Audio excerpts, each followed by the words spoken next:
These are my concessions. Poppin' questions. Let's pop some questions with some answers. So the first question hails from She hailed this question. Dana from Michigan asks, what scent do you associate with your favorite movie? I can't choose a favorite movie when anyone ever asks me. I know I used to say American Beauty because that was a movie that made me want to be a director. However, if you say that these days, it's kind of a problematic film to remember because, you know, the whole Kevin Spacey thing. But I could say that every time I smell a rose, I think of American Beauty.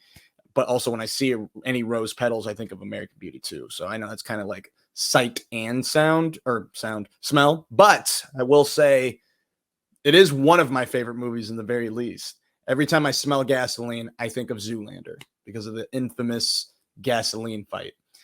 Tinky Winky from Teletubbyland asks, Bleeka Penny sings Storing Body Yachty, which is Tubbanese for Where Have All the Butterfingers Gone?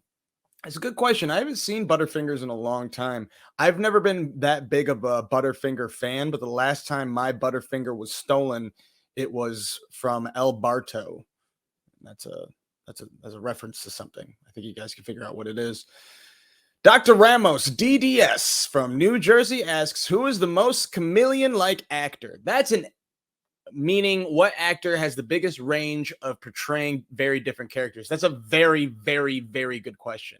That is an excellent question. The first person that came into mind was Gary Oldman. He is very different when it comes to his roles, such as Winston Churchill in The Darkest Hour, or the pimp from True Romance, or Dracula from Bram Stoker's Dracula, or the bad guy from Fifth Element, or the bad guy from The Professional. The guy has a lot of different skins that he can wear. It is very, very interesting to watch him work. But Tom Hardy is another person who's a really good actor that can shed his skin to become someone else, but it's usually the same, like, beefed up, amped up motherfucker. Gary Oldman still has a better range of, like, more calm and crazy. Tom Hardy's like always crazy. He's rarely calm. He's probably his most calmest was Inception. Catherine Sue could be like a great chameleon actor. She is a great chameleon actor. You can tell from just her in Everything Everywhere All at Once. And if you compare that to other roles like she does in Marvelous Mrs. Maisel or in what's that movie called? Sorry, I'm blanking. It's the road trip one. I can't remember what it's called. They go to China, but it's a really good film. She's great in that too. What the fuck is that movie called? I'll look it up later, but she's a great chameleon actor as well. And Jared Leto could be considered a chameleon actor. However, he can make very big decisions, and not all the time are those decisions well made. Hence, House of Gucci or Suicide Squad. And our second to final question.